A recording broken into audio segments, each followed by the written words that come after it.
What's up, everybody, and welcome to another episode of Scouting the Fins. And that was actually a pretty sweet intro. We got our co-host today, Eric, and Coach Smith. Gentlemen, how are we doing today? Doing well. How are you guys doing? I'm swell.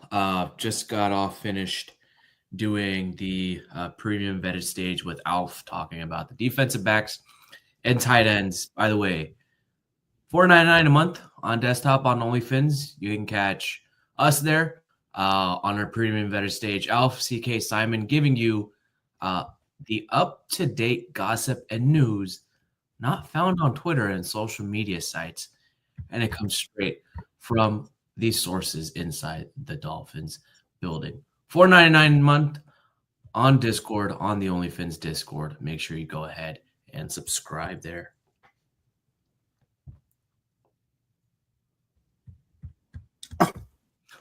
Oh, my bad, guys. I'm doing well also. A little under the weather, but looking forward to some more talk with you guys about some free agents here today in the midst of everything going on with the combine. And I'm sure we'll get into the more of the draft stuff in future episodes, but got to finish up today with defensive backs that are available in free agency for the Dolphins.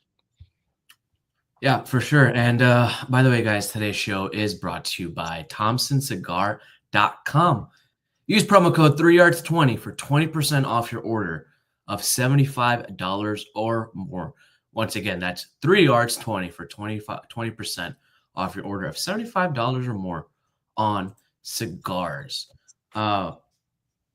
Eric, Yes. We're pretty much at the end of our free agency series for defensive backs, and then we'll get right into the draft talk. The NFL released a statement saying that the salary cap has increased from $255 million to almost $272 to $273 million for the 2025 new year, and free agency starts in less than 2 weeks. That is big news, especially for the Dolphins. No, absolutely. The Dolphins got quite a bit of good news recently as far as the cap goes, honestly. You think about number one, the cap going up significantly, and then number two, the agreement that they reached with Teron Armstead, where, really something kind of unprecedented for a player. We hear about guys reworking their contracts all the time, but from what we can tell, it sounds like Armstead is pretty much just sacrificing $25 to $26 million for next season while he waits and sees kind of what the team does around him as he makes his decision on whether or not he does look to come back in 2025. And that's going to be something that affects, I think, how we look at free agency this year. Because we were looking at, the Dolphins being able to potentially create $40 to $50 million in space through some salary cap maneuvering. But that was before,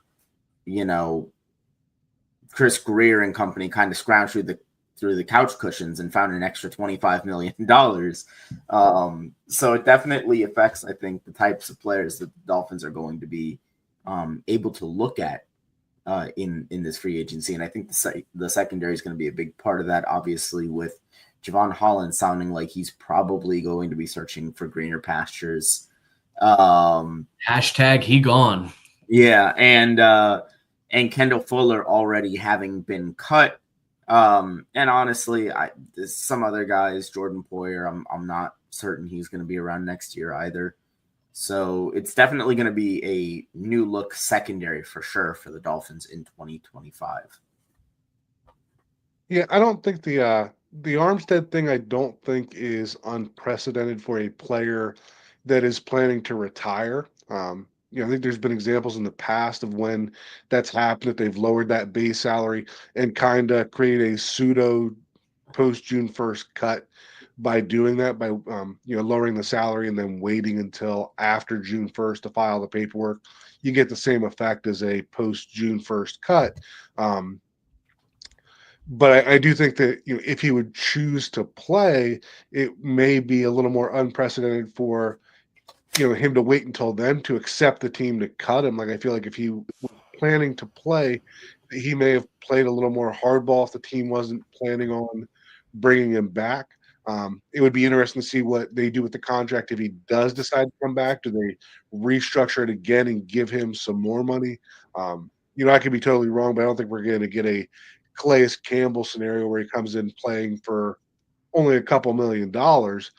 So, in my opinion, this really leans heavily towards Armstead moving towards retirement. But whatever ends up happening with Armstead, McDaniel has already said that they are going into the offseason planning not to have him. Not specifying whether that means retirement or him being cut. But definitely a good move on the Dolphins' part to be able to restructure that contract and to create that space ahead of free agency.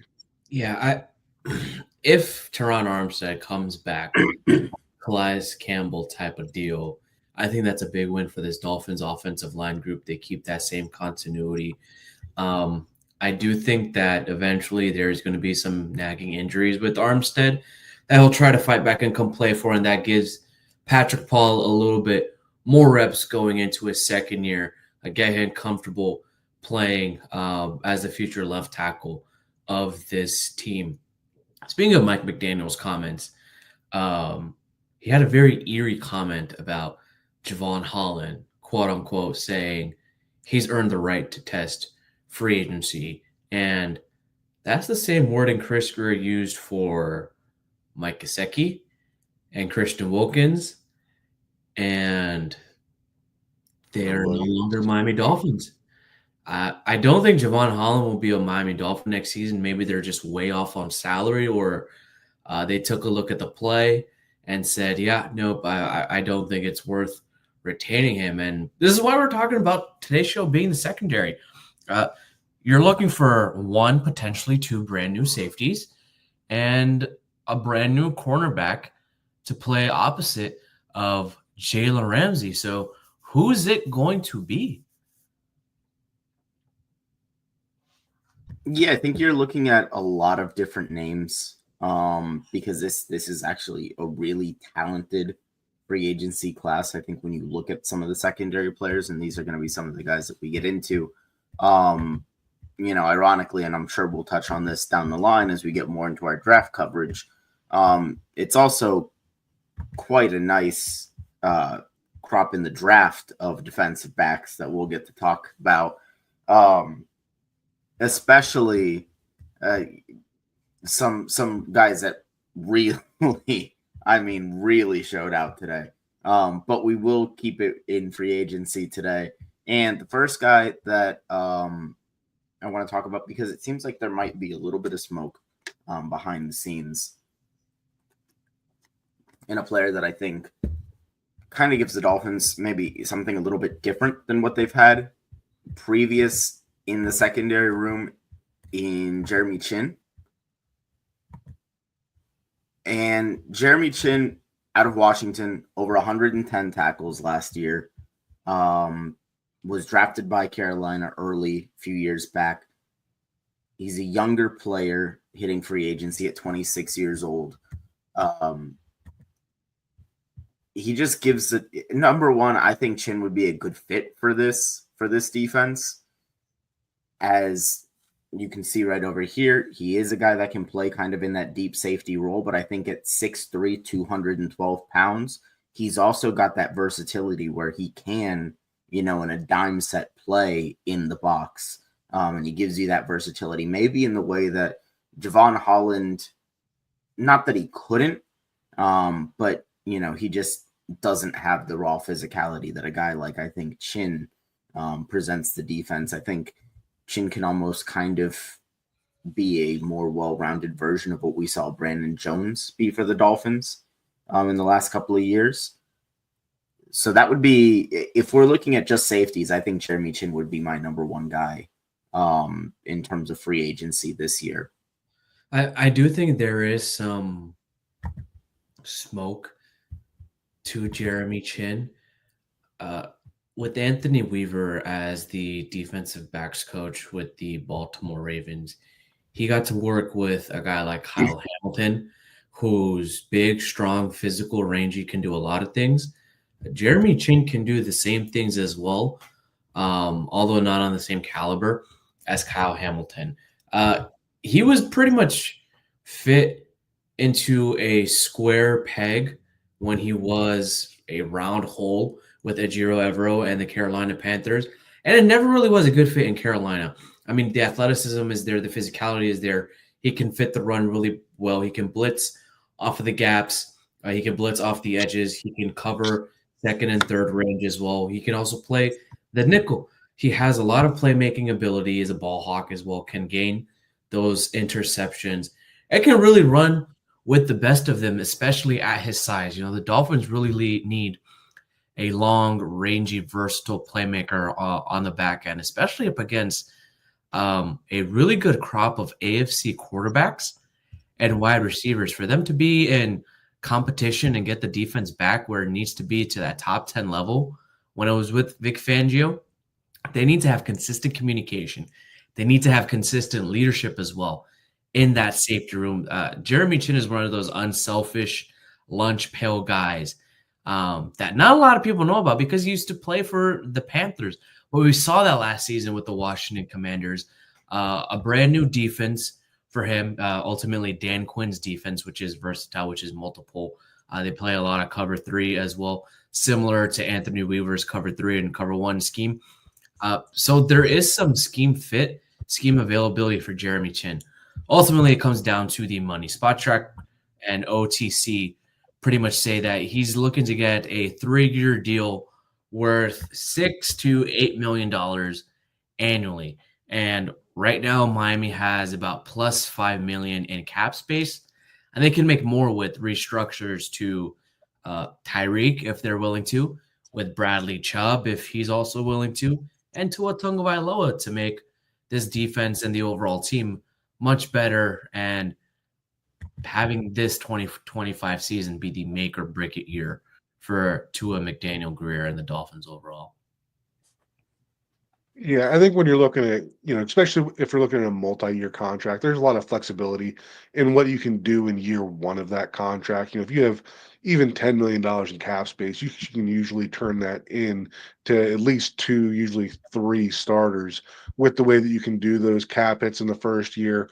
A couple of safeties we're going to talk about today, both, played out their rookie contracts, tried to go out and get that big contract and didn't find it, ended up signing 1-year deals in other places.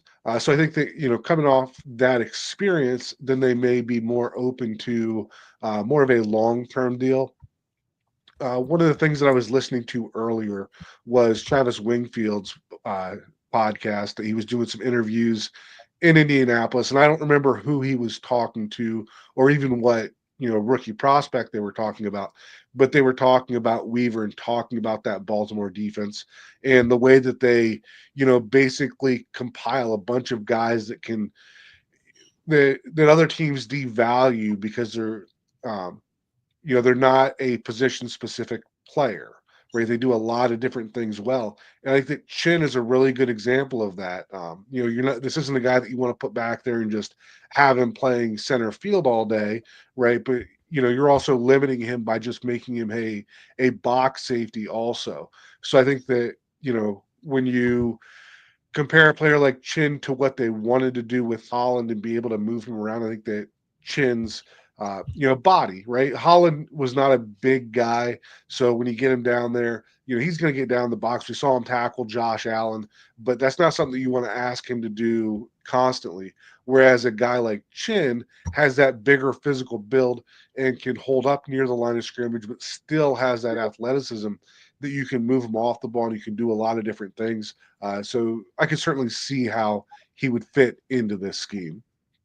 Yeah, I mean, I'm just looking at this play right here. I mean, just look at him square up on a guy like James Conner. James Conner is not a small guy at running back. And to be able to get out there, recognize that it's going to be basically recognize the play and get to James Conner. And, he's pretty much that's all Jeremy Chin. It's not a gang tackling situation. That's just one-on-one in space.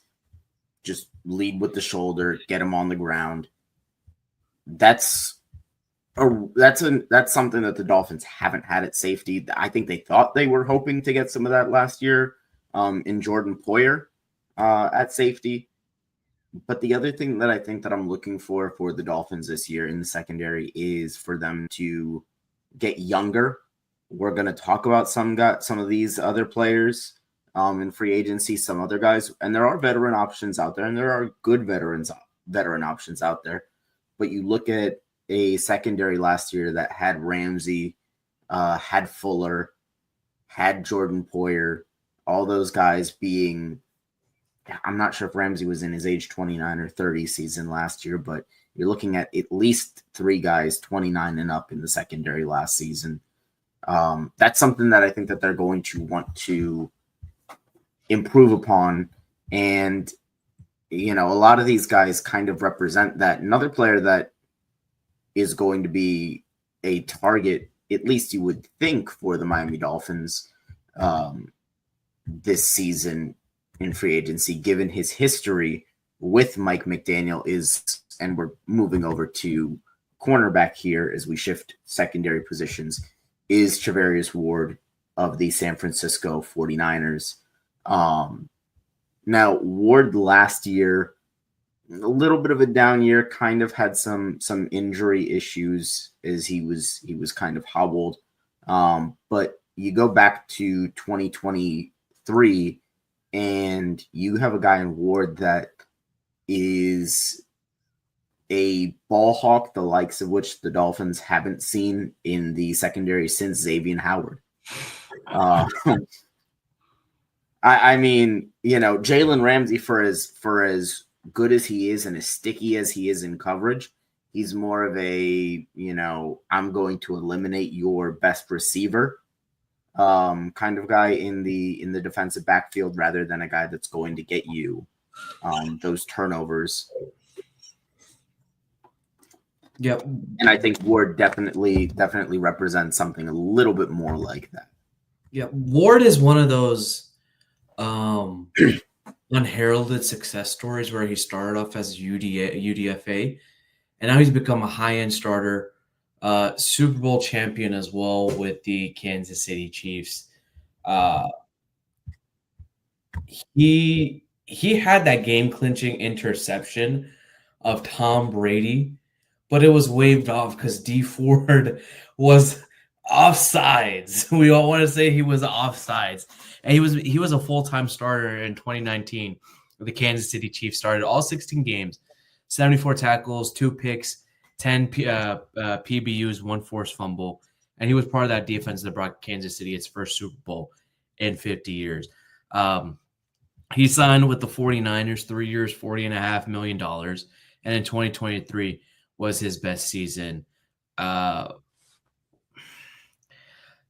He did get hurt a little bit in 2024. He's a former All-Pro and a Pro Bowler, so his price tag is going to be hefty. He's 1 season removed from being an All-Pro, so his price tag is probably looking at between $10 to $12 million a year, and it's probably going to be like a 2 or 3 year contract range. And honestly, if we're being honest, he doesn't really have that much of an injury history issue.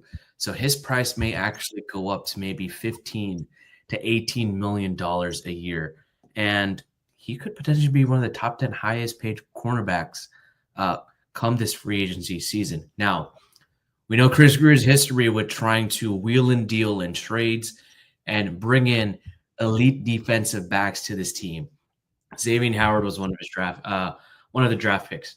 Jalen Ramsey brought from a trade. Byron Maxwell was brought from a trade.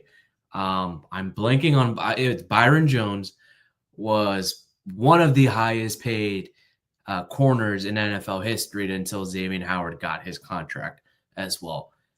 If Chris Grier is going to dish out big money, it's going to be to a really, really good cornerback. He did that last season with Jalen Ramsey. He could potentially do it again with Charvarius Ward.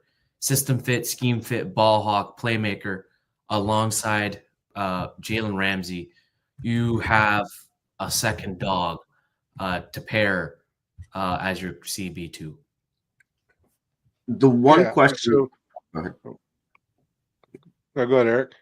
Well, I was just gonna, because I wanted to get your insight on this. Here is the thing that I kind of got a sense of last year, and I wonder how big of a factor it's going to be in free agency and the types of defensive backs the Dolphins target this year. Is I get the sense that in Weaver's system, it may not be quite as important to have two. I mean, obviously, you're never going to turn down the opportunity to have two elite corners on the boundaries, but I get the sense that it might not be quite as important in the Weaver system as it was in the, more aggressive Brian Flores, Josh Boyer scheme. Yeah, and I agree with that. I'm not sure that I would be in on Ward at the price points that Hassan was talking about there.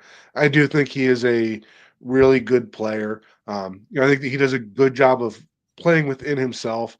We look at that play with Jeremy Chin when he made that play on James Conner that we just looked at, right? That's the safety running the alley, is what it's called. Well, in order for a safety to have the confidence to do that, you've got to have a corner that is setting the edge to the outside. You got to have linebackers that are flowing to the inside to give a safety the confidence to be able to, run in there with his hair on fire. And, that's the kind of stuff that Charvarius Ward brings you on the outside. Like he, good in coverage, has the production numbers. But he is a well-rounded player. He's going to help you in the run game as well. He's not going to, be peeking inside on a play like that when you've got a safety coming up. Going to hold that leverage to the outside. He's comfortable playing up in press coverage. I don't think he has the change of direction that some of the other guys in this, the conversation that we're going to have tonight do. But I do think that, he's a very good player that understands the type of player that he is and plays really well in that. A couple other, notes on him. We talked about him being in San Francisco, so if he is a guy that they go out, whatever dollar amount they pay, if they do pay him the big dollars that Hassam's talking about, that Mike McDaniel's seen this guy, right? He is schemed against him in practice, right? So if they're giving him big money, it means that Mike McDaniel has confidence in him, and I'm good with that. And then the other thing on him is that, when we see these guys in free agency, a lot of times there's something wrong with them, right? There's a reason that the team did not bring them back. In Ward's case, the reason that he's not going back to San Francisco is because his kid died. He had a child that died, and he said that he does not want to, stay in the Bay Area because of those memories. So it's not a matter of the 49ers don't want to pay him or don't want to bring him back. It is Ward saying that, for these reasons, I just need to go somewhere else, which you don't get with a lot of guys. No, you really don't, and there is some truth to that, to his personal life. And not only that, the 49ers also have a decision to make on how much they're going to pay Brock Purdy. For a franchise of the 49ers caliber, that Brock Purdy decision is quite consequential, quite monumental, and the Dolphins just did that last season with Tua Tagovailoa, hence why they couldn't retain Christian Wilkins, who was their star defensive player that season when they had to pay Tua Tagovailoa. Albeit they paid Tyreek Hill and Jalen Ramsey because they played well, but this year was a down year for the both of them. With Ward, once again, he's a dog. He's seen it all. Former UDFA to All-Pro, you don't get that. I will say, though, that Anthony Weaver in his scheme, specifically with Baltimore and the Baltimore defense overall, just the previous iterations, they did have good defensive back play. Marlon Humphrey, Brandon Stevens, other cornerbacks and safeties as well. They helped to create the coverage, create the shells, so that way the pass rush could get home. Last season was not necessarily the case. even though the coverages and shells were there was a lot of miscommunication in the back end. Ward is one of those leaders that can communicate, that can understand the assignments, and he's one of those guys that can catch on to the schematics quickly. That will help build a little bit more consistency early on and towards the middle parts of the season, and really get really well towards the later parts, especially when the Dolphins have to play playoff teams in the cold weather, going up against Josh Allen in Buffalo as well. So I do think if they are going to pay him that money, it is going to be worth it compared to previous free agents. Yeah, I mean, for Ward specifically, I think given some of the quality of the players that we're going to be looking at throughout the course of this podcast, I think that there are certain guys that I might want to pay a little bit more than Charvarius Ward. But I don't think I would be coming away from a free agency in which, you know, that's your big defensive back addition, disappointed by any means. Really, if Charvarius Ward is kind of that guy for the Miami Dolphins to be the second guy along the boundary. Another interesting name that's kind of been poked around in circles is actually Christian Fulton of the Los Angeles Chargers. Fulton spent after spending just 1 year in LA, spent his first few years in Tennessee. What do you see in Christian Fulton that makes you think that he's a good fit for this defense? And as I saw the smile start to grow on your face as soon as his name was brought up here. With Christian Fulton, you will get a really good stretch of games, and then you'll get a stretch of bad games, which will have your head scratching like, what the heck, man? He was really good the last 2-3 games. Why does he look like the next coming of Jamar Taylor? Like, what is going on? Like, it's just these wild inconsistencies. And I think sometimes that comes with age, changing of coordinators, like offensive patterns and habits.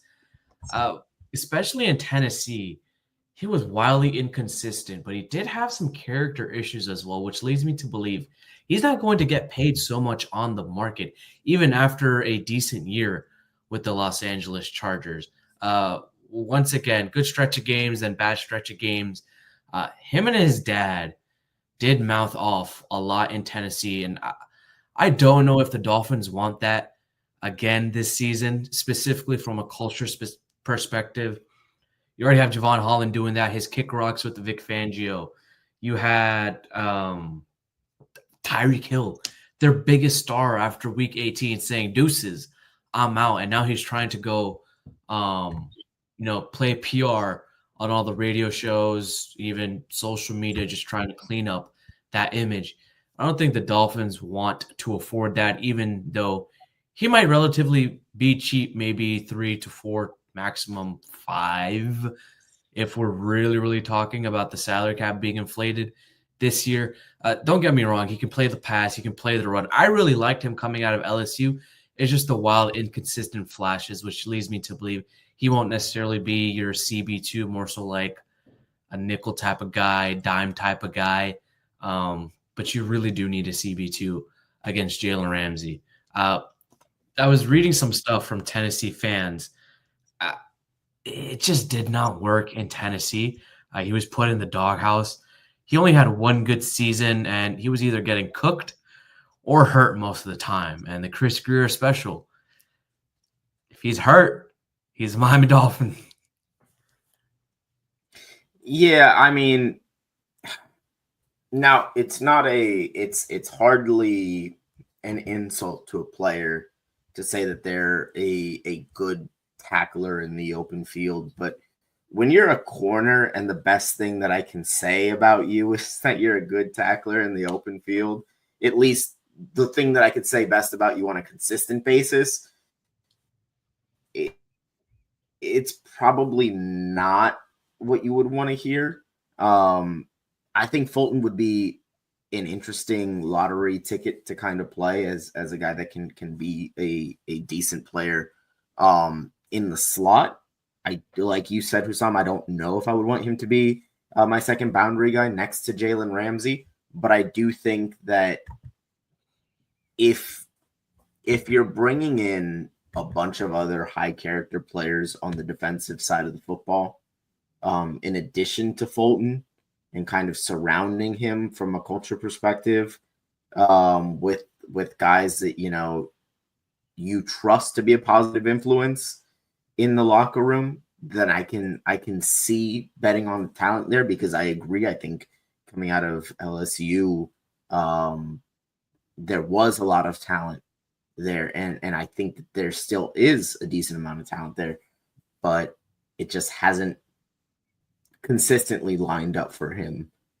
throughout his NFL career to this point. But he's still a relatively young player, still a talented player, and at the right price, I think he would be a nice buy low opportunity for the Dolphins. I think the fun things about doing this with you guys is that, we can watch the same player and have a different opinion of that player. And, we talk about a guy that is wildly inconsistent. I think that really shows up and probably is going to, if we actually talk through which games we watched and stuff like that, may explain why some of the opinions are different. I know that for me, coming out of LSU, that I didn't feel like Fulton was very good in run support, but that was something that, watching the film that I did from 2024, I felt like he, had improved a lot there. I think that he still looks like a really good athlete in space, like a twitchy, aggressive athlete coming up on screen passes and stuff like that. Shows a good effort there. I don't think that he's ever going to be, again, going back to James Conner, he's not going to be the guy that's going to take on James Conner and make a big play there. And like you guys talked about, this is a guy that you have to understand what you have, right? Jalen Ramsey, you can drop him in any defense you want, and he's a dog. He's going to play, and he's going to be successful. When you're looking at a guy like Christian Fulton, like you said, right? If we can surround him and he is, really more of a third corner type player, then he can be really good in that role, right? But if he has to be the number two or something happens number one, right, then that's where I think things can fall apart for him. I think that, I like the idea of putting him in the slot. Like I said, the twitchy, the aggressive, the athleticism will show up well there for him. But again, like the player that I like, but have to understand what you're getting with him and have to be able to put him in a position to succeed, or he's a player that, can be exposed if he's asked to do, if he's asked to be, the corner that's playing up close to the line and contributing in the run game, right? Then, you're probably not going to get the results that you want. But if you can, get him matched up against those smaller receivers that he can match the athleticism with him, I think that you can, definitely have a good player here. I think for me, it's just the mental lapses and error and judgment. And we kind of saw that from Dolphins players last year, namely Jordan Poyer up against the Buffalo Bills. You put a guy like Elijah Molden, who's had lapses in judgment up against guys like Travis Kelce, who obviously Mahomes would go to and try to, get a build out opportunity on third and short or third and long, which he has last season against Christian Fulton. Imagine you have Fulton matched up against Khalil Shakir, and Fulton, even back to his LSU days, is a bit grabby, and he gets called for holding or pass interference. And the Buffalo Bills, once again, kick a field goal in Miami to win by 3 points. That's just not something that has me tasting something good, feeling wise as a Dolphins fans. And it shows up on the film. It shows up on the analysis too. And it just completely demoralizes a team when something like that happens too. Speaking of demoralizing or even moralizing your team, you can get back into it this basketball season when your favorite stars score buckets. Yes, this is an ad read. This is a break, but we got to do it, man. I mean, let's make some money right here. When your favorite stars score buckets, we're alley-ooping you an opportunity to win money from watching sports with Underdog. Underdog is one of the leading sports apps, and you can play now in your state. To play, choose whether a player will go higher or lower on one of their stats, like points, assists, rebounds, and more. They've got all your favorite leagues, teams, and stars to choose from. Create entries with all basketball picks or mix and match across other sports. You can play with as little as $1, and if you get everything right, you can win up to 1,000 times your money. Yep, that's right, 1,000 times your money. So turn $1 into 1,000 just with your hoops knowledge. Download the Underdog app and sign up now using promo codes 3yards to unlock a special offer of up to $1,000 in bonus cash when you make your first deposit. Join in on the fun when you sign up with the promo code 3yards. Claim your special offer today and get up to $1,000 in bonus cash instantly upon first deposit.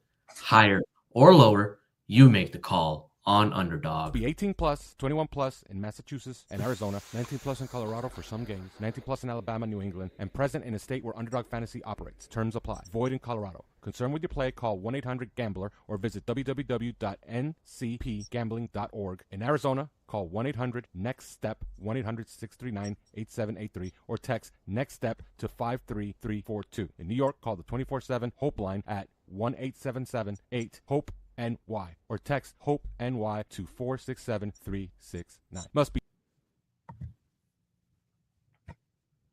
All right. So now swinging back to the other defensive back position of safety here. I want to talk about a guy that a lot of Dolphins fans wanted last year at the safety position, and the Dolphins ended up not getting him. Instead, they ended up doubling back on Jordan Poyer, which didn't end up the greatest, admittedly. But I think in a guy like Justin Simmons, the Dolphins would be able to double back here and still get a player that has maybe a little bit more left in the tank than a guy like Jordan Poyer did. Obviously, Justin Simmons spending a long portion of his career in Denver and being extremely effective there. Went to Atlanta, had a pretty solid season. Obviously, I would say he's probably not quite the same player that he was in Denver, but I think that's a lofty expectation for him. I think in a guy like Justin Simmons, you're getting a guy that can play that deep center field role really effectively for your defense, which is something that in an Anthony Weaver system you really do need, and it's one of the reasons why I think the Dolphins defense kind of struggled last year with some of those communication issues that we would see on film. I think Simmons is ideally what the Dolphins would have, not necessarily in terms of play style, because I think that they're very different players, him and Poyer, but I think in terms of effect of, bringing in this guy that's been there, done that, had success in the league to this point. I think Justin Simmons checks those boxes for the Dolphins in ways that maybe Jordan Poyer didn't.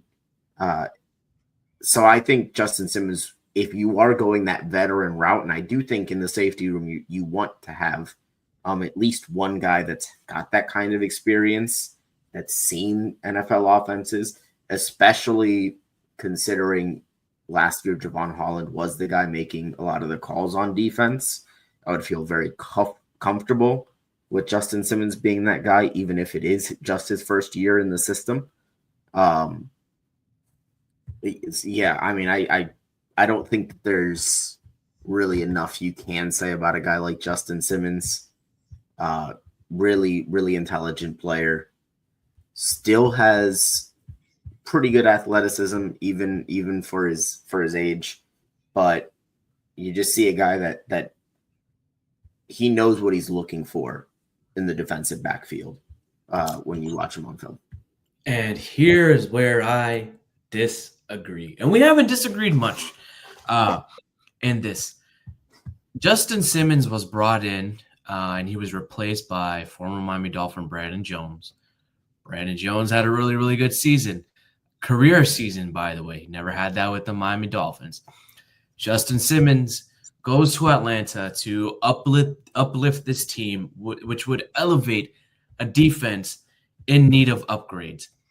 Kind of like what the Miami Dolphins thought they were getting in Jordan Poyer. And it did not work out in Atlanta's favor. Kind of like Jordan Poyer didn't necessarily work out in Miami's player. And when you add players at that point, where Justin Simmons' career is, okay, you're likely in a position to try to win the division, to try to make the playoffs, and then you're not in the playoffs. Weren't really ever in the contention to win the division, kind of like the Dolphins. It's kind of seen as a failure on the general manager part, the coaching part, and even the player fault. Like, even though things were trending in the right direction for Atlanta, not necessarily for the defense as a whole, Justin Simmons for his career as well. Don't get me wrong, great leader, great culture guy. But if you're going to learn from your mistakes, Chris Grier, maybe you should go for someone a little bit younger, kind of like Jeremy Chin or Nick Manwari in the draft, Jahdae Barron. I know we'll do some draft.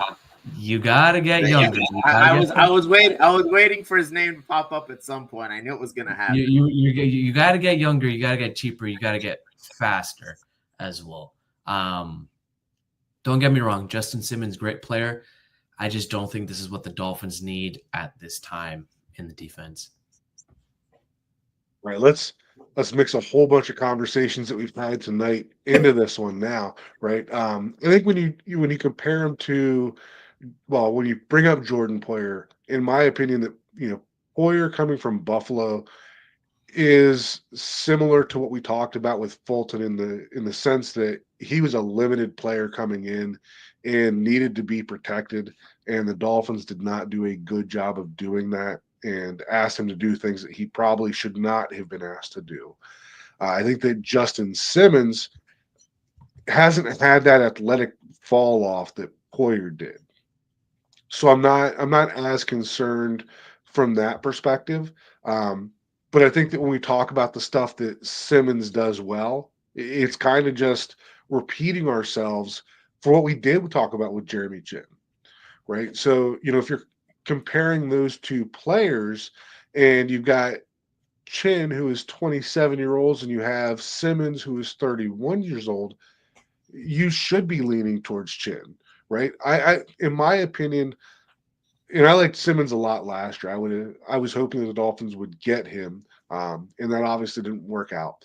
But when I look at Simmons and I look at Chin, what I see is, if Chin ends up getting the big contract that we think that Jevon Holland's going to get in free agency, or just chooses not to come to the Dolphins, then Simmons, in my opinion, would be a nice fallback option to be able to fill that similar type of role that can play multiple levels of the defense, can do multiple things.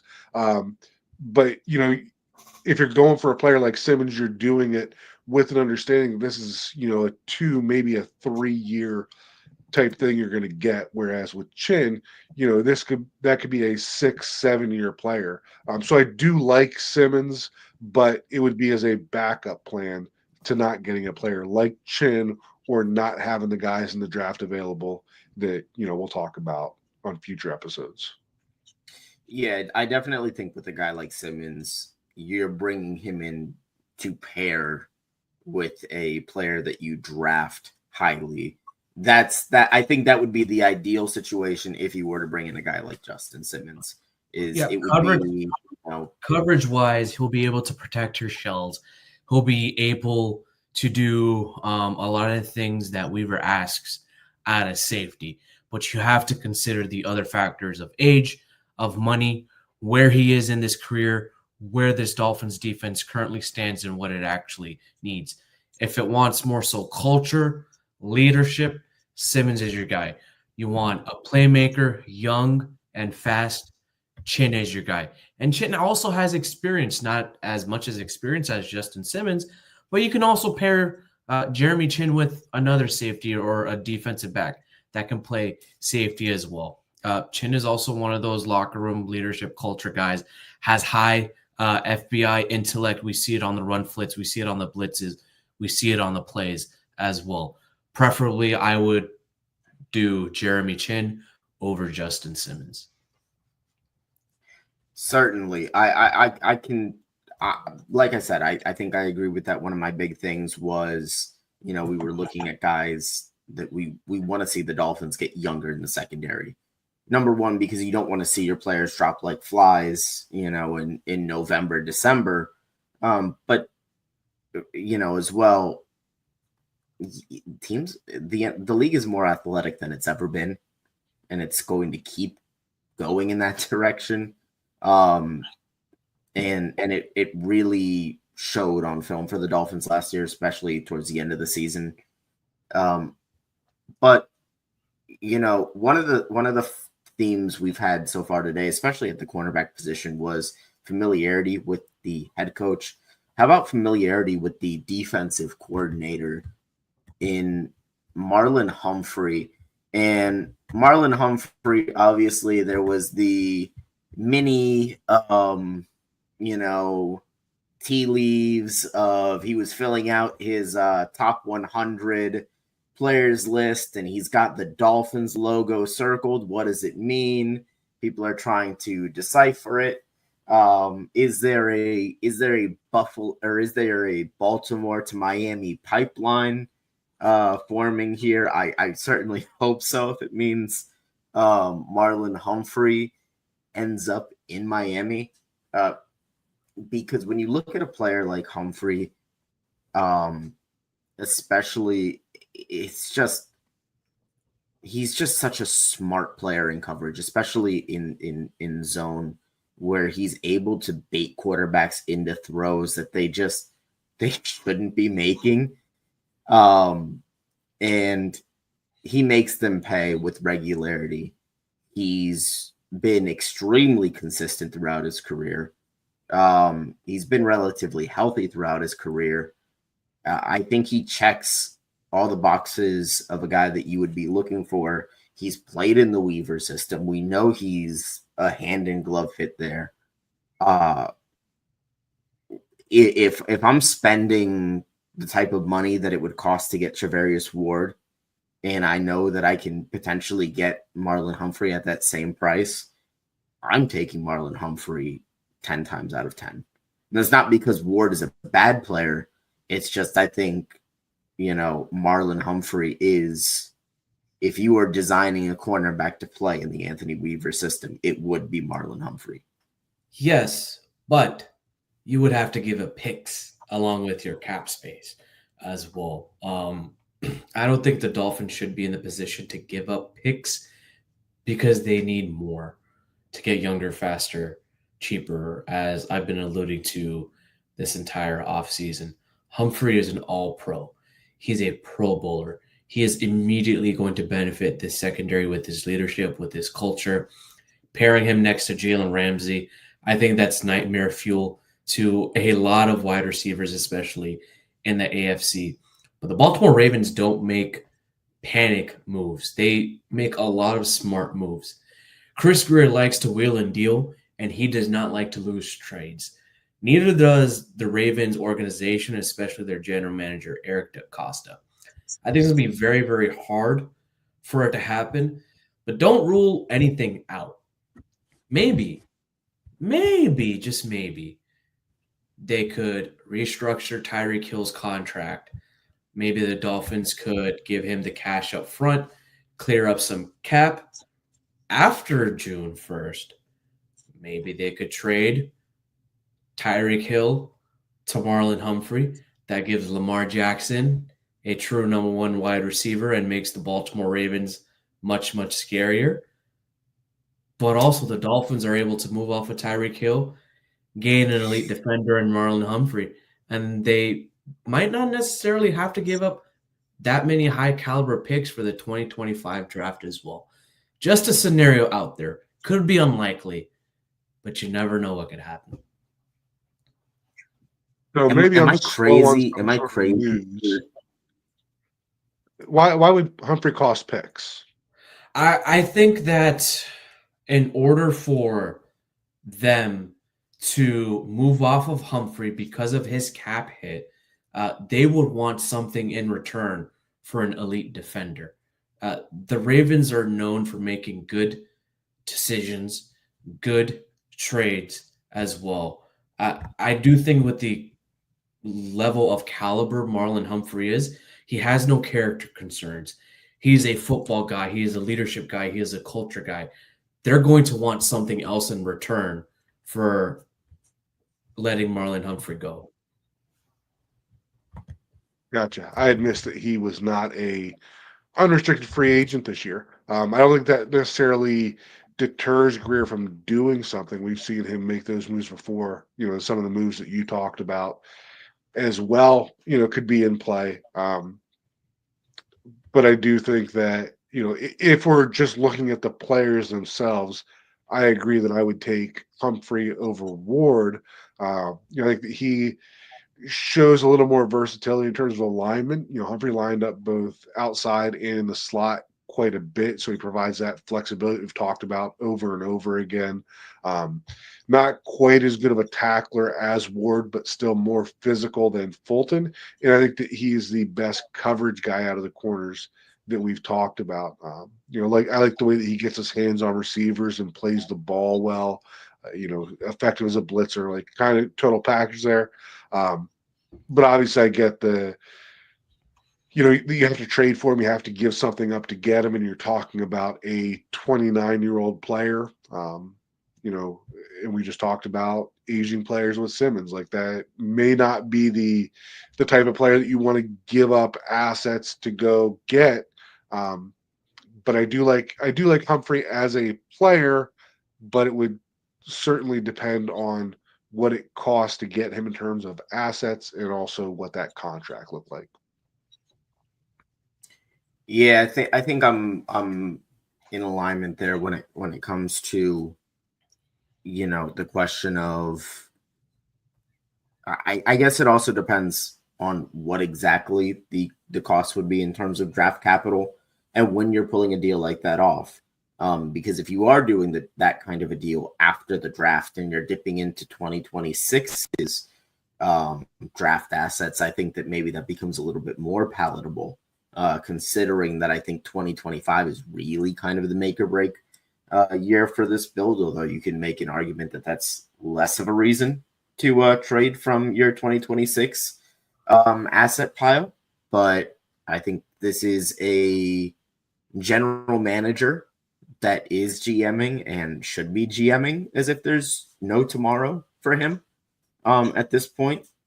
Not that I think he's going to get fired, but I think everyone's well aware of the pressure that's on this front office heading into next season.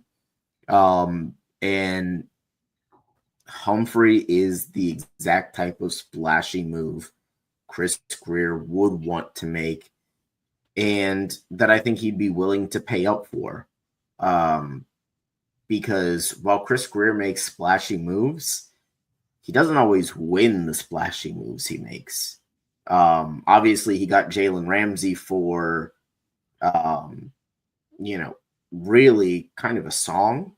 But when you go back and you look at what was paid for Tyreek Hill in that trade, Chris Grier has shown a willingness.